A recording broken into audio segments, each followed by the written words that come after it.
Hi, this is my humble opinion, and I'm your host, Antonio. Today's movie review will be Insidious, The Red Door. Directed by Patrick Wilson, this is his first directorial debut.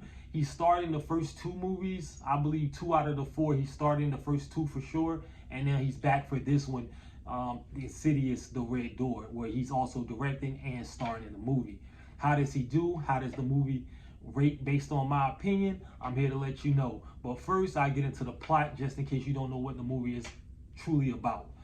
The Lamberts must go deeper into the further than they ever have before to put the demons to rest once and for all. Now, the demons in this particular movie, in this particular plot, they're in another like alternate dimension where their whole goal is to feed off human life. Anytime a human is in their realm, they're always trying to feed off of them, their life form. And their main goal is to actually inhabit their bodies, to kind of like jump from the further into the human's body and then have the human soul or conscience. I'm gonna say soul because that's what it comes off to me. Their soul trapped in the further. Now, with that being said, some of the pros of the movie are there are a couple of nice jump scares. The atmosphere is absolutely creepy, and it really gives you the vibes that this is a dangerous place. The monsters designs also sell the concept of the further and how interesting. One design could be a man who can't stop throwing up, so his face is filled with vomit. Then there's like a red demon that would give you the impression that he's been in hell, just burning on fire.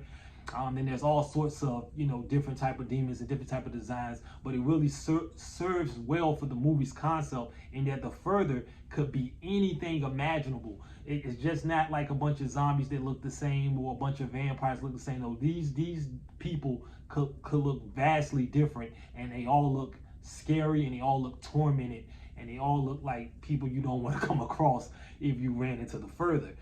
With that being said, the chemistry between the two of the lead actors, Ty Simpkins, I believe I'm saying that name properly. Excuse me, yeah. Ty Simpkins and Sinclair Daniel, who's actually a woman, Sinclair Daniel. Their chemistry together is very much carries this movie. Ty Simpkins plays the lead character Dalton, who's the son of Patrick Wilson. Patrick Wilson is the dad of the family. Just to give you a concept breakdown, it's basically about a family, a mom, dad. They have 2 kids. The son Dalton in the first movie was sent back to the further. The dad had to go save them.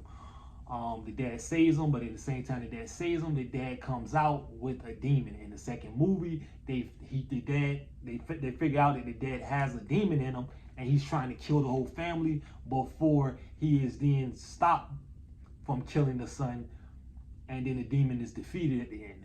Now you fast forward to this movie, The Red Door. We pick up about 10 years later. About 9 or 10 years later, the son has grown up. The mom and dad has divorced because the way they were able to get the demon out of the dad, once they got the demon out of the dad in the second movie, they then made the dad and the son forget the memories because the dad and the son could tap into the further. Like they're subconsciously, when they would go to sleep, would go into the further. So they had a supernatural therapist make them lose their memories so that they didn't remember anything. And because of that, it kind of made them empty inside.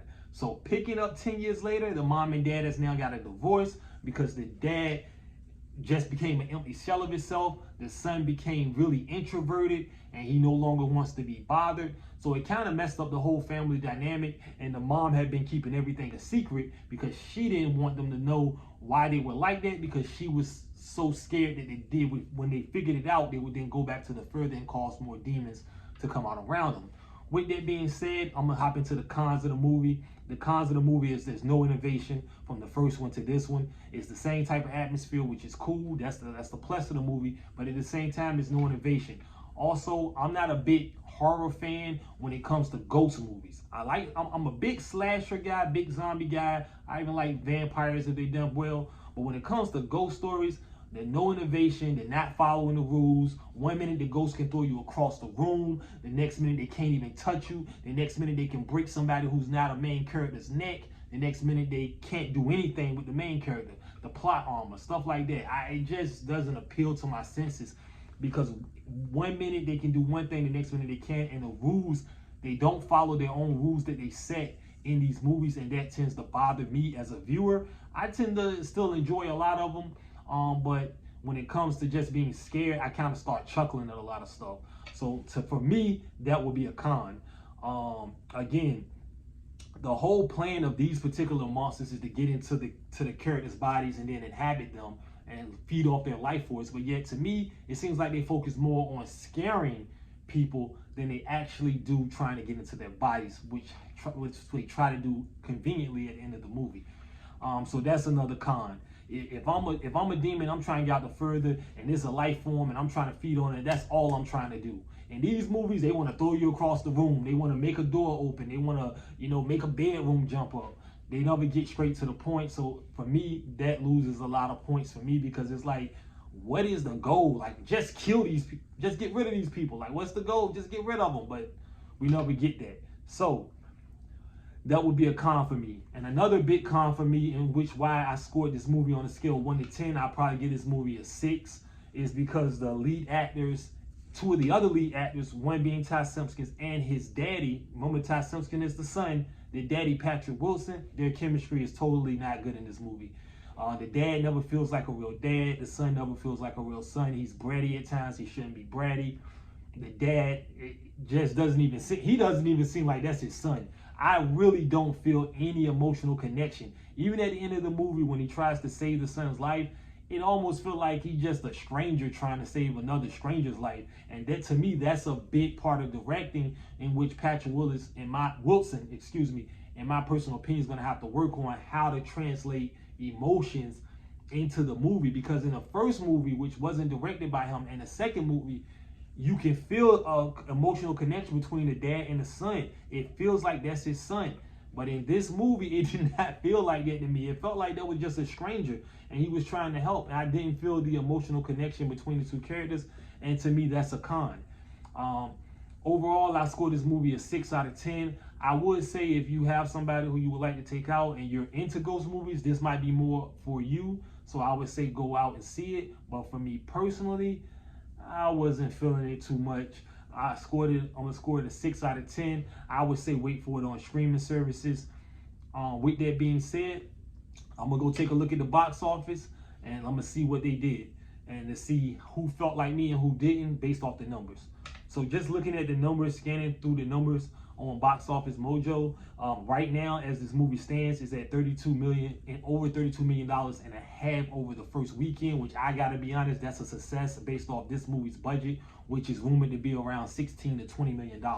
So if you already made 32 million and a half, you already made your budget back, and that's just domestically. Now internationally, it also made 31 and almost 31.5 million, with a grand total of 64 million worldwide already grossed in this movie's first weekend. So I'm gonna tell you right offhand, this movie is already a success. By the time this box office run is over, it's gonna be, based off these numbers, well over $100 million off of $16 to $20 million budgets. You can look more. You can bet to look forward to more movies like this in the near future. These movies are not made for a lot of money. These horror movies typically are banked for studios. I don't know why a lot of studios don't bank more on horror movies, because a lot of these guys are making these movies off sometimes as low as $5 million to $15, $20 million. And you really only have to hit it hard one weekend. And if you do that, you'll make your money back and then a profit. So these horror movies aren't going anywhere. Again, this movie is reportedly made off from $16 to $20 million. It's already at 64 as we speaking at the time of recording. By the time the end of its theatric run, I could see it definitely moving somewhere in between $100 and $150 million. Therefore, it'd be a massive success for this particular studio, and you should look forward to more of these movies in the future. Not my particular cup of tea, but I do think it's entertaining enough. So this was my review of Insidious, The Red Door. Again, my name is Antonio. I'm your host. This is my humble opinion. You guys have a great day. Come back, see me, like, comment, subscribe. Enjoy your day.